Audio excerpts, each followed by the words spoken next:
Miarabantsika rehetra manaraka ny televiziona malagasy anatin'ity fandarana manokana izay tontosainay aty amin'ny faritra Menabe ity aty amin'ny Morondava no tontosantsika nyity fandarana manokana izay arahanao eto amin'ny televiziona malagasy ity amin'ity androany ity mazava ho azy aty amin'ny faritra Menabe tsika dia tompona andraikitra eo amin'ny sehatra maro aty amin'ity faritra ity no mivahiny miaraka amintsika araka izao ahitanareo anazy izao telo lahy izy ireo no vahiny miaraka amiko eto avy etsy amin'ny sisiny ankavia no ahitantsika ny Tsilenty Christian izay filohan'ny antenimieran'ny sy ny indostria aty amin'ny faritra Menabe. Eto afovoany kosa no misy any Andriamatoa Rasoloarsan Jean Innocent taleparitry ny fizahantany ary avy ato amin'ny sisiny ankavanana no misy ny Andriamatoa Andriamiarnera Serge taleparitry ny fambolena sy ny fahaleovantena ara-sakafo. Miarahaba anareo telo lahy dia misaotra anareo ihany koa nanaiky nasanay teto amin'ny televiziona malagasy. Miarahaba ny Filipina ary koa miarahaba ny rehetra izay manaraka ny fandaran'ny televiziona malagasy. Moa dia Tsilenty Christian filohan'ny antenimieran'ny varotra sy l'industrie eto amin'ny faritra Menabe sady koa mpandraharaha toe-karena mandraharaha amin'ilay sehatra fitaterana sy amin'ny rehetra fizahantany ihany koa. Torak'izay koa dia miarahaba anao Filipina ary miarahaba ny mpanaraka ny televiziona malagasy amin'izao ora izao. Ny tenako moa taleparitra ny fizahantany sy ny asa tanana eto amin'ny faritra Menabe ary misehatra ao anatin'ny fandrarahana amin'ny fizahantany koa zany eto amin'ny faritra Menabe. Miarahaba anao mamy Filipina ary faly ihany koa miarahaba ny mpanaraka ny televiziona malagasy. Ny tenako moa Andriamiarnera Janirina Serge taleparitry ny fambolena sy ny fahaleovantena ara-sakafo ato anatin'ny faritra Menabe. Araka nambarako teo tompona andraikitra ety fotony no miaraka aminay ho amin'ity androany ity hitodika manokana aty amin'ny sehatry ny fizahantany aloha tsika nomboantsika ny resadresaka izay iarahana eto Andriamatoa Rasoloarsan Jean Innocent amin'izao fotoana izao tsikaritra fa ny tombo ny mpizahantany tonga mivahiny sy mitsidika aty amin'ity faritra Menabe ity aty amin'ny Morondava. Inona no mety hoe paikadina ampiarinao tompona andraikitra vaovao na ahafahantsika nahazo an'izay vokatra izay? Misaotra betsaka anao Filipina nametraka izay fanontaniana izay. Raha ny fahitana azy tokoa moa dia raha mahita satria dia miakatra tokoa ny isan'ny mpizahantany miditra eto amin'ny faritra Menabe amin'izao fotoana izao. Ao moa ny mpizahantany teratany malagasy anisan'izay tena hoe tsy voaisa azo lazaina mety tsy ho voaisa mihitsy ary ny sasany. Fa raha ny politika ny ministera indrindra fa ny politika ampiarina amin'izao fanavaozana izao moa zany dia misy ny tetikady apetraky ny ministera ho fisintomana ny vahiny hirona bebe kokoa aty amin'ny faritra Menabe satria samy manana ny politika isam-paritra koa moa dia ny tenako amin'ny maha lehibe ny fizahantany aty amin'ny faritra Menabe dia manana ny politikako manokana ao anatin'izay ny resaka fanokafana ny atao hoe ny toeran'ny fotoana filalaovana angamba ny mahalaza azy tao anatin'ny fizahantany teto amin'ny faritra Menabe izay nomendra matoa minisitra tolo-tanana izahay taty amin'ny faritra Menabe tao anatin'izay ny fanamboaran-dalana ny fanokafana ny bekopaka. Io bekopaka io moa zany tsy ao anatin'ny faritra Menabe fa any amin'ny faritra Melaka izy fa ny akse makany amin'ny bekopaka dia tsy maintsy avy eto Menabe ihany. Anisan'izay moa ny karazan-javatra maro izay atao hoe tranga miseho eto amin'ny firenena, tranga nasionaly ny fivoriam-be isan-karazany dia mirona makaty amin'ny faritra Menabe daholo ka anisany mampitombo fatratra ny ireo fiakaran'ny isan'ny tahan'ny mpizahantany makaty amin'ny faritra Menabe izany rehetra izany. Tsy afa-misaraka amin'izay voalazanao izay rehefa ohatra ny hoe betsaka ny olona miditra aty amin'ny faritra, betsaka ihany koa zany ny ataontsika amin'ny fiteny baiko hoe consommation. Mitodika kely aty aminao Andriamatoa Andriamiarnera Serge, inona indray ary mety hoe fanavaozana nentinareo teo amin'izay seha-piariana ara-pamokarana sy ara-pambolena izay? Faritra Menabe moa dia anisany misongadina ny resaka fambolena satria dia ao anatin'ny fampiroboroboana ny toe-karena dia tafiditra samatsara mihitsy izay resaka fampiroboroboana ny fambolena izay ary misy vokatra izay tena mampalaza ny faritra Menabe dia eo ny fambolena vary, ny fambolena tsaramaso, ny fambolena kabaro, eo koa ny voanjo. Raha tsy laza fa tsy ireo satria dia nisany efa atao hoe ahafahan'ny tatsaha mampidi-bola ireo seha-piariana ireo fa raha ny politika akapoben'ny fanjakana amin'ny resaka fambolena moa zany amin'izao fanavaozana zao dia mikendry indrindra ny fampiakarana ny fidiram-bola ny tatsaha, zay voalohany. Eo koa faharoa dia ny fanatratrarana ny fahaleovantena ara-tsakafo dia manatanteraka an'izany zao ny fitalevam-paritra ny fambolena sy ny fahaleovantena ara-tsakafo aty amin'ny faritra Menabe satria dia manana tany midadasika ny faritra Menabe, tany mavokatra ny faritra Menabe ary raha vary fotsiny zao ny resahana dia maro ireo toerana izay misy rano izay ahafahana mampanao fambolena indroa, misy amin'ny fotoana fahavaratra, misy koa ny fotoana ririnina izay ahafahana manao an'izay satria dia azo lazaina fa mety amin'ny toetany ary mety tsara mihitsy ny hafanana amin'izay famokarana izay. Raha ny vary izay fa ohatran'izay koa ny fambolena maro samihafa dia ny fanavaozana izay entina zany dia eo aloha voalohany ireo fambolena tantanym-pianakaviana dia tohanany fanjakana mba ahafahan'izy ireo mivelona somatsara sy mampiakatra izay fidiram-bola izay, fa mikendry ihany koa amin'ireo toerana izay midadasika mbola anaovana fanarenana ny fotodrafitrasa mba ahafahana manitatra ny fambolena amin'ireny toerana ireny. Dia efa miroso amin'izany ankehitriny ny fanjakana amin'ny alalan'ny ministera ny fambolena sy fahaleovantena ara-tsakafo mijery izay ampitomboana ny tambokatra na ny rendement amin'ireo fambolena efa mahazatra, fa ihany koa amin'ireo fanitarana satria tena be dia be ny azo hitarina ary misy ny fotodrafitrasa, misy ny asa efa mandeha ankehitriny amin'izay fanarenana ireo fotodrafitrasa ireo raha tsy resaka fa tsy ny dabara itsika dia ao anatin'ny asa ankehitriny. Eo koa ny any Vondrovea any amin'ny district Manja, eo koa ny akoatran'izay izay efa andalany ny mijery ny teknisianina efa vita ny fanadihadiana, efa mitady ny famatsim-bola hoentina anarenana n'ireny fotodrafitrasa ireny, anatsarana ny rano, ny tanjona amin'izay anatsarana ny tambokatra ary efa tsara ny tambokatra miakatra ny vokatra ary misy fiantraikany izay amin'ny fidiram-bola ny tantsaha, misy fiantraikany izay amin'ny fanatratrarantsika ny fahaleovantena ara-tsakafo. Mazava izay fanazavana nentinao izay Andriamatoa Tsilenty Christian, rehefa misy ny mpizahatany maro mamokatra ihany koa ny zareo avy eto anivon'ny talemparitra ny fambolena sy ny fahaleovantena ara-tsakafo tsy maintsy miroso amin'ny sehatry ny varotra amin'izay tsika aorianan'izay, mirosany koa amin'ny sehatry ny industrialisation na ny fanodinana n'ireo vokatra zany mba ho afaka amidy, mba anatsarana trany an'izay hoe endriky ny faritra zay, ny faritra Menabe izay tsy maintsy misy ny politika manokana napetrakanareo eny anivon'ireny hotely na reny mpikarakara sakafo ireny satria betsaka ny mpizahatany. Inona ny mety hoe fanavaozana nentinareo zany teo amin'izay? Sotra amin'izay fanontaniana izay alako voalohany aloha resaka famokarana ny aty Menabe araka voalazan'ny talemparitra teo dia anisany tany mamokatra sady hita tokoa tao anatin'ny taona maromaro koa zay miakatra tokoa ny vokatra, hitan'izay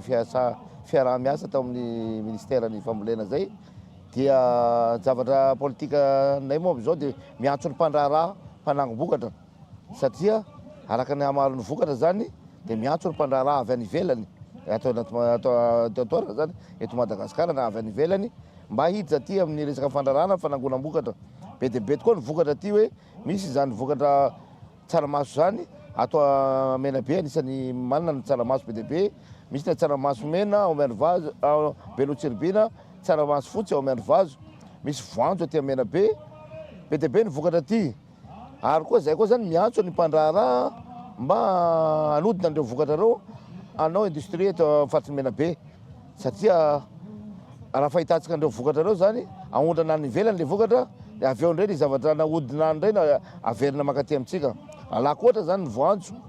raha be ny voanjo aty zany tokony mba varavarazy misy huilerie maromaro ny eto amin'ny faritra Menabe satria ampy ahodina tsara mihitsy zany voanjo zany aty amintsika, tsy vita ny voanjo ihany fa be dia be ny vokatra azo ahodina mba vokatra tokoa dia efa vonona zany no azontsika amidy eto mba misy valerany tokoa ny vokatra antsika eto amin'izay fa tsy hoe vokatra dia hoentina any ivelany dia eo averina aty indray. Amin'ny resaka fizahatany indray moa araka ny tenen'ny talemparitra teo hoe mitombo dia mitombo tokoa ny mpizahatany eto Menabe. Amintsika zao dia tena hoe feno ny hotely eto Morondava kanefa zay mihitsy zany zay eto amin'ny chambre de commerce dia manentana ny mpandraharaha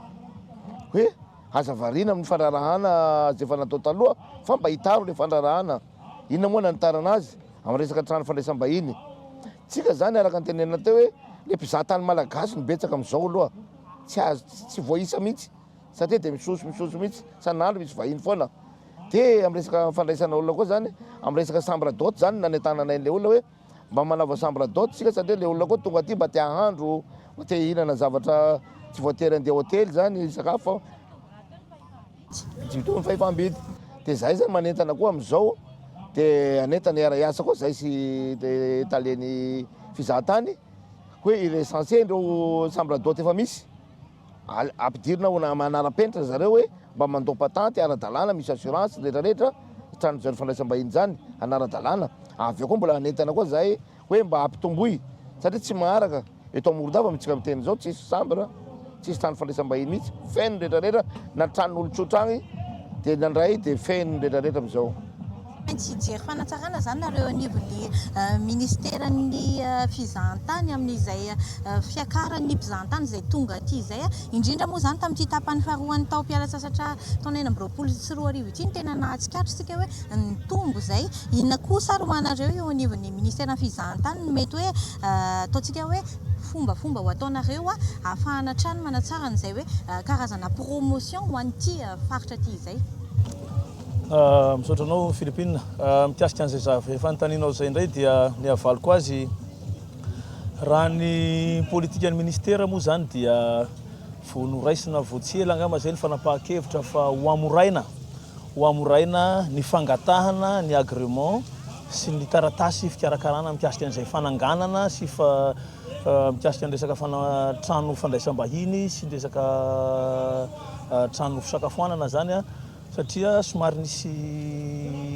complication kely izy io teo somary sarosarotra kely ny fahazahoana azy fa raha ny napetraka andramatoa ministra farany zany dia ho amoraina mba hampitombo ny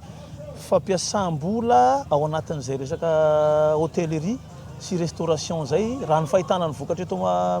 Menabe moa resaka fizahantany dia rahatsika mahita zay le izy hoe tena miroborobo tokoa satria ny destination rehetrarehetra zany am'izao zao dia presque Menabe daholo ny destination am'izao dia anisan'izay hoe nitenen'ny président teo hoe tsy maharaka ny trano aloha satria tsisy nanavisany oapitso izy ny fomba fiteny zay fa ho an'ny androany aloha dia lesona hita zay dia nandray fanapahan-kevitra ny ministera zay soloko tena eto koa mahataleparitra dia mampirisika ny olona satria maro ihany koa ny olona efa manana an'izay trano fandraisam-bahiny zay araka ny tenen'ny président teo hoe misy chambre d'hôte ihany fa mbola tsy manaraka ny lalàna zany zareo zany hoe hoezana ny ondry rehetra zay ivelan'ny vala dia ho ampidirina ao anatin'ny vala zany hoe atao anatina secteur formel zany zareo apirisina zareo hiditra ao anatin'ny secteur formel satria ny olona mety matahotra hoe nihetra aloha amiko ngamba zany tsy tokony atao atahorana zany satria nihetra alaina ao anatina trano fandraisam-bahiny ange raha azo lazaina hoe tsy tokony ho izy fa saingy hoe ampanarahana ny malagasy atsika dia tsy maintsy atao an'izay le izy zany hoe ezana hamaivanina zany zay ngamba ny malaza azy hamaivanina le izy ka hiezaka zany mahataleparitra ana eto dia ampitombo an'izay ampirisika ny olona anao investissement ao anatin'ny resaka trano fandraisam-bahiny sy ny resaka restauration dia raha tsika mahita zao vokatra zao satria mety hamenatra koa raha ohatra ka tonga ny vahiny nefa tsisy trano ivantanana koa reto. Ka somary manome antontanisa ve ianao hoe nanahoana zay isan'ny mpizahantany zay raha tamin'ny taona lasa manahoana ihany koa raha amin'izao fotoana? Raha ny vokatra aloha tamin'ny fotoana nitondrako teto Menabe ntontanisa tamin'izay fotoana zay raha ny tamin'ny herintaona somary latsaka kely tamin'ny herintaona ny semestre voalohany zany hoe ny janoary ka hatramin'ny volana jona fa amin'izao fotoana zao ny référence moa zany dia io allée de baobab io dia nisy atontanisa azo farany avy any amin'ny allée de baobab aloha zany dia ny malagasy ny tena isan'ny tena eo ambony indrindra tena betsaka manarakaraka azy ao ny sinoa dia manarakaraka azy ao ny frantsay dia ny japonais ny suisse reo zany no isan'ny tena ny atontanisa exact moa zany raha ny tamin'ny premier semestre no lazaina eto dia teo amin'ny 7 sy 7 sy 9 teo eo no isan'ny mpitsidika taty amin'ny faritra Menabe tamin'ny enim-bolana voalohany zany fa amin'izao fotoana zao tsika manisa efa tena lasa lavitra raha par rapport ny tamin'ny taona lasa zany le izy angamba ny antenaina fa mety ho hitombo ataoko hoe atsasa manila ny tamin'ny taona lasa ny antenaina raha tamin'ny fitambaran'ny mpitsidika taty Menabe teo amin'ny 7,7 sy 7,5 alina tamin'ny taona 2024 iny angamba ny raha ny fijerina iny fiakaran'ny mpizahantany eto amin'ny faritra Menabe amin'izao fotoana zao hahazo tany amina ataontsika hoe any amina 20 alina any ho any mety ho tafakatra any amin'ny 20 alina any no antenaina sy andrasana zany mety ho atotanisa ivoaka eto satria anisan'ny politikany ministera moa averiko foana hoe ny ampiditra ny mpizahatany be indrindra nefa raha mbola eto Madagasikara koa dia sahako no mirehareha fa Menabe zany manana ny maha izy azy zany indrindra moa amin'ilay ananantsika nyity resaka hoe allée de baobab ty ny avy any Amerika sy ny avy any Japon raha moa tonga eto Madagasikara hijery allée de baobab fotsiny andehanana eto vao maika antsika tompon-tany tsy ahitana zany ka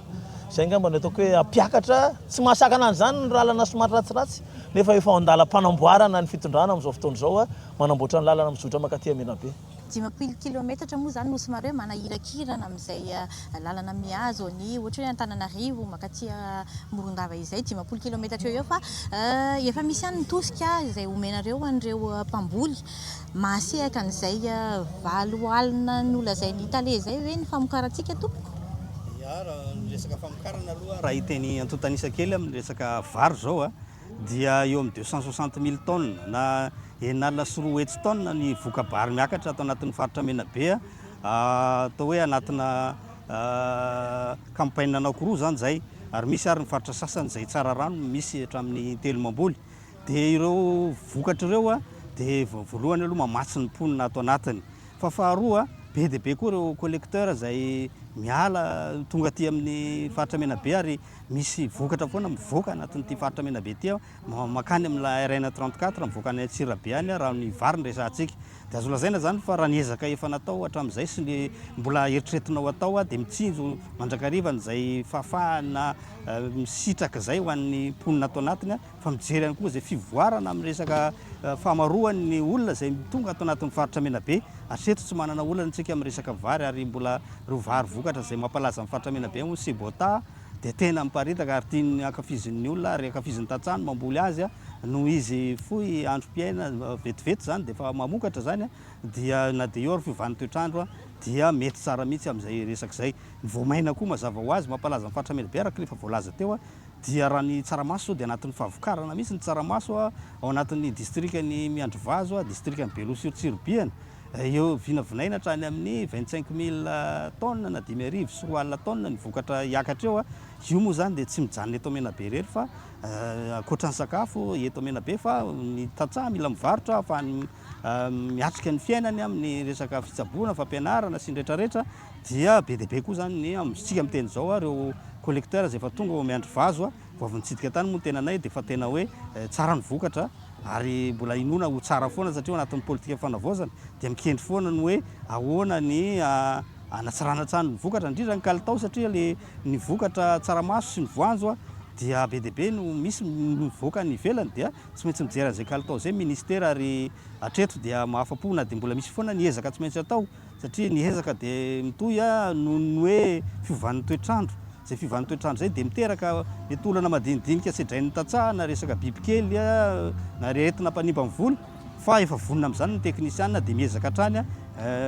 mitondra ny vahaolana hatramin'ny androany sy mbola manaraka eo zany dia vonona hatrany ny atao ministera ny teknisiana ministera akoatran'izay ny ankehitriny mba hitsontsovana an'izay resaka hoe ato anatiny sy fampidiram-bolany tantsaha fampiakarana fidiram-bolany tantsaha sy ny mety fivoaran'ny filana rehetrarehetra eto Madagasikara dia misy asa be dia be fa mandeha araka lazaiko teo ny fampidiran-drano an'ireny tanimbary reny dia efa anisany fa zavatra anankiray koa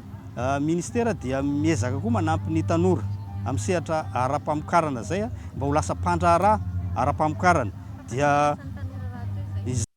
satria be dia be ireo tanora zay anatin'ny sehatra ny fitadiavana asa dia amin'ny alalan'ny ministeran'ny fambolena sy fahaleovan-tena-tsakafo dia misy an'ilay fandarana asa progrès dia miantso ny tanora ary be dia be amintsika miteny zao nefa ho fanina amin'izay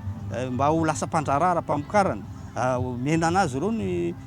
fahaiza-manao mba ilay nofinofiny iny mba ho lasa tetika asa ary iny tetika asa iny no ezana vatsiana vola dia nitanjona amin'izay dia mazava ho azy hampanana asan'ireo tanora ihany koa fa eo ihany koa ny hoe mba hanabe ny vokatra satria mbola tsy ampitsika ary indrindra ny fiofanana satria na dia efa misy ireo tantsaha sy ny tanora zay efa mety fanamboly ihany izy fa noho ny fivoaran'ny toetrandro dia ilaina foana ny fampiofanana dia mijery an'izay fampiofanana zay foana ihany koa ary io tsy fampiofanana amin'ny resaka famokarana ihany fa na développement personnel resaka fomba fanatetarana nofinofo lasa tetikasa fitorana ny tetikasa iny mba ho hisy vokany eo amin'ny fiainany zany zany dia omena fampiofanana an'ireo tanora ireo efa anatin'izany tsika eto amin'ny faritra Menabe ary inona fa tsoatsy miampy fiara-miasa amin'ireo ministera zay voakasika dia azo lazaina fa mba misy atao hoe avenir tsara kokoa ny tanora atao amin'ny faritra Menabe noho ny fananantsika tany mbola midadasika mbola azo trandrahana. Miresaka an'izay fiara-miasa izay ihany ianao mety azo vinavinaina ve Andriamatoa filohan'ny antenimera ny varotra sy ny indostria mety hoe isin'ny fiara-miasa telo sosana izay rahanareo ireo ny tanjona moa izany dia ny ampakarana trano izay hoe tany mpizahan-tany izay ampakarana ihany koa ny toe-karena ho an'ny faritra ho an'ny Morondava manokana. Ny fiara-miasa moa hatramin'izay fa misy foana ny fiara-miasa miaraka aminay izao. Lazaina eto fiara-miasa stratégique mihitsiny hoe tena hisy fiara-miasa mivaingana eo aminareo ministera telo tonda. Tena anatin'ny eritreretina mihitsy zay satria hanomezana lanjan'ireo sehatra ireo eto amin'ny faritra Menabe dia aminavinan'izay mihitsy zay zany zao hoe ahoana no ampandehanana an'io satria fampiankina daholo ny rehetrarehetra ny ao amin'ny fambolena mavokatra nefa tsy maintsy varotra dia aty aminay ny resaka chambre de commerce ny resaka varotra resaka industrie indray vokatra miankana ny vokatra dia aty aminay indray no industrie dia miezaka indray zay zany miantso ny mpandraharaha amin'ny resaka industrie ohatran'izay koa ny mpizahatany dia mpizahatany indray tsy maintsy mifanaraka avona zay satria resaka fandrarahana dia aty aminay indray ny fandrarahana mikasika zay fizahatany zay satria zay manko misy olo tena ny mpandraharaha ato amin'ny faritra Menabe ny chambre de commerce zay ny antom-pisianay dia amin'izay antom-pisianay zay zany dia miantso zay hoe jery zay fandrarahana zay hoe inona ny fandrarahana manisika ny mpandraharaha manatoro lalina ny mpandraharaha eto zany hoe dia afaka miteny hoe raha mbola andraharaha ara-bokatra ihany mpanangom-bokatra aty amin'ny Menabe milamina ny tanàna tsisy risika zany hoe tondra vola zany andeha hanangom-bokatra any ambanivohitra agny satria zay manko ny aiay taloha zay hoe rehefa manangom-bokatra na mitondra vola be agny dia miemitra le olona satria hoe any Menabe tsy milamina zao zay zany dia filaminana tateraka isaorana ny fitondram-panjakana isaorana koa ny mpitany filamina fa tena milamina aty aminay ohatran'izay koa resaka fizahatany milamina ny fizahatany aty ka zay fiaraha-miasa zay aloha dia anatiny hotanterahinay ato hoe andao hiaraka zahay amin'izay fiaraha-miasa zay efa misy foana zay fiaraha-miasa zay hatramin'izay fa ho anay telo tota zany dia tsy ho ela zay amoaka feikevitra ray zay hoe tia no hitoratsika resaka fizahatany resaka anay ifanampiana satria miaraka le ministera. Somary lavalava ihany izay resadresaka ny rahanay efatra menadamianaka izay teto menay minitra vitsy nareo ngambany amin'ny tiananareo hoe inona ny afatra tianareo ampitaina ho an'ny vahoaka malagasy iray manontolo satria ny vahoaka malagasy iray manontolo no manaraka antsika anatin'ity fandarana manokana eto amin'ny televiziona malagasy ity angambany atao amin'ny talen'ny taleparitra ny fizahan-tany no hanomboantsika azy. Filipina kiasika an'izay fanontaniany arahana teo izay raha ny zava-misy moa zany hita tsika eto Madagasikara araka ny seha-piariana ny fizahan-tany no anisan'ny mampiditra devise na vola vahiny betsaka atao anatin'ny firenena isaorako eto manokana koa torako voninkazo manokana atao anatin'ny faritry Menabe ny colonel Fanefa sy ny lehibe ny fitandroam-pandriam-pahalemana eto amin'ny vilan'ny Menabe ny DRSP izay miezaka sy mitady vahaolana isan'andro amin'ny fampandria-tany ary dia mandry fahalemana tokoa izahay eto Menabe na mandeha ianao amin'ny alina aloha dia isaorana manokana azy ireo satria dia voafeny fandriam-pahalemana eto amin'ny faritry Menabe araka ny tenen'ny président teo izay raha anay dia tsy mitsaha miteny ny tenanay ary tsy menatra ny teny fa ny ministera ny fizahan-tany dia tsy azo tsinontsoniavina fa ministera manana ny lanjany eto amin'ny firenena raha ny politika apetraky ny ministera koa moa zany dia isaorako manokana eto raha matoa minisitra sy ny ekipa ao amin'ny ministera ao izay manatina miaraka aminy ao izay tsy mikely soroka isan'andro mitady vahaolana sy mitady hoe inona ny fomba hampiroboroboana ny fizahan-tany eto Madagasikara betsaka ny karazana fanarahana efa voasonia amin'izao fotoana izao ho an'ny fizahantany eto Madagasikara ho vetivety angamba antsika nahita fa misy fifanaovan-tsonia iarahana tamin'ny Canada, iarahana tamin'ny Dubai, ny Europeana moa fa tsy tenenina intsony ka dia antenaina fa ho tonga eto amintsika eto daholo zany rehetrarehetra zany ary hitondra fampivoarana koa ho anay ato anatin'ny faritry Menabe amin'ny mahafitalavam-paritra ny tenako moa mitazona izay toerana izay dia manana toerana hotsidihana 7-3 izahay ato anatin'ny faritry Menabe. 7-3 ny site touristique izay azo lazaina hoe tafiditra ao anatin'ny fikambanana fa misy hafa mbola vao miforona ny ambadika any fa iny zany mbola tsy hidirantsika lalina aloha fa mbola tsy légal moa ny filaza azy fa ny tanjona ny fitalavam-paritra dia ny hamelo maso ireo site touristique 7-3 ireo mba samy hanana ny lanjany satria sakamalao sy avozy ireo samy manana ny hanitra hoentiny ary toerana samihafa samy manana ny zavatra tsy tihanao aminy ireo ka tia ny tanjonay dia ny hamelo maso an'ireo site 7-3 ireo farafaratsany mba ny atsasa manilana ny mihoatra an'izay no velona tanteraka ka hiroboroboan'ny fizahantany eto amin'ny faritry Menabe. Zaka fitenenana ihany koa Andriamatoa alian'ny fambolena. Raha fitinina ny resaka fambolena moa zany dia efa iara-malala ny mahazava-dehibe ny fambolena atao anatin'ny faritra Menabe efa misy ny ezaka izay efa natao anatsarana izay vokatra izay na araka atao io na amin'ny abetsahany fa mbola misy ihany ny ezaka tsy maintsy atao araka ny efa nolazaina teo dia manasara an'izany hatrany indrindra manoloana nireo défi lehibe izay ny fiovan'ny toetrandro izay tsy maintsy hitondrana vahaolana mahakasika an'izay ary efa natao moa zany ny fambolena agroekôlôjika izay miroborobo aty amin'ny faritra Menabe ho tohizana zany io amin'ny aorianan'izao satria tena hita fa naomby izay fambolena agroekôlôjika izay ary eto koa izay dia miteny hoe ny fambolena ny famokarana dia tsy afa-misaraka amin'ny tontolo iainana dia manentana foana koa zany zahay mba hisy hatrany ny fikajiana ny tontolo iainana satria rehefa voankajo ny tontolo iainana dia mirindra tsara ny rano dia ny rano nefa antoko ny izay fambolena zay dia miara-miasa akaiky moa zay amin'izay ministera fambolena amin'ny tontolo iainana zay mba ahafahana miady amin'ny afo miaro ny ala mba tsy ho tetehana satria tena miankina amin'izay ny fambolena indrindra ty amin'ny faritra Menabe eo fivan'ny toetrandro fa raha sanatria mbola misy an'izay dia mety hiteraka olana ka dia tsy fampin'ny orana dia efa misy ny vahaolana amin'ilay tsy fampin'ny rano hoe manao barazy efa anatiny manao an'izany ankehitriny fa tsy maintsy mijery ny apitotsika dia ny fiarovana tontolo iainana mba tsy haben'ny fasika ihany koa satria ny asa atao zao amin'ny dabara dia anisany manala fasika izay manentsina ny lakan-drano manentsina ny barazy fa raha voaro tsara nefa ny tontolo iainana dia mba voasoroko izay zavatra zay ka manentana hatrany zahay mahakasika an'izay ary ny zay rehetrarehetra izay dia ahafahana mampiroborobo ny fambolena satria araka ny efa fantatra dia ny fambolena miroborobo antoko ny fahaleovantena ara-tsakafo zay zany ny afatra lehibe ampitainay. Hitodika aty amin'ny Andriamatoa filohan'ny anteneran'ny varotrasika sy ny indostria teninao farany. Ny teniko moa zany dia raha fitina moa zay resaka teo zay dia manantena fampandrosoana ny atao Menabe. Tsy ogista zany Menabe amin'ny resaka fampandrosoana satria hita tokoa zao firoborobony na amin'ny resaka fizahantany na amin'ny resaka fambolena amin'ny resaka fandrarahana manantena zany zahay satria hitanay zany fa tena hoe mitodika aty ny fitondram-panjakana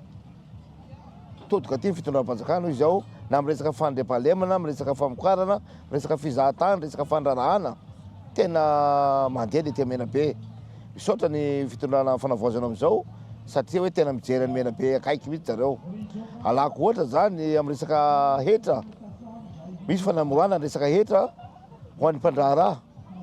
zay araka ny tenen'ny Andriamatoa talian'ny fizahantany teo hoe misy resaka hetra zany satria aty aminay resaka fandrarahana zany dia zany hetra zany izy tsy arakaraka zay tokony hetra tokony aloha izy fa rehefa mba manay anjara le olona amin'ny hetra mba hidirana hoe mba formel le olona zany dia zay zava-dehibe hita tokoa zany zao fitiavany fitondrana fanavoazana ny Menabe ty zany dia tena hitanay tokoa hoe fa tena iroborobo Menabe ty tsy nisy hatramin'izay zao fampandrosoana zao tato Menabe mandroso Menabe zany dia manantena zany zay dia misaotra ny fitondram-panjakana rehetrarehetra mihitsy na mijery maso aty Menabe ny lalana moa araka sikoresakely ny lalana teo efa andalam-panamboarana ny lalana zay mampinainaina anay taty hoe entre miandro vazo mandoto manko io ny tena ratsy nefa zao tsika miteny zao nefa mandeha amin'ny lalana io fa misy lalana misy manamboatra foana zareo hita zany hita taratra ny fampandrosoana atao Menabe ka ho be dehibe ny mpizahatany aty Menabe tsy handeha avion ntsony fa mety mba mandeha koa zay tsy arakaraka zay fananan'le olona ihany zany maty amin'ny faritra Menabe dia androso zany Menabe dia misaotra betsaka ny fitondram-panjakana. Tsy ny faritra Menabe irery ihany no antenaitsika fa i androso sy hiakatra izay hoe tampizahantany sy hitombo izay ny ara-toekarena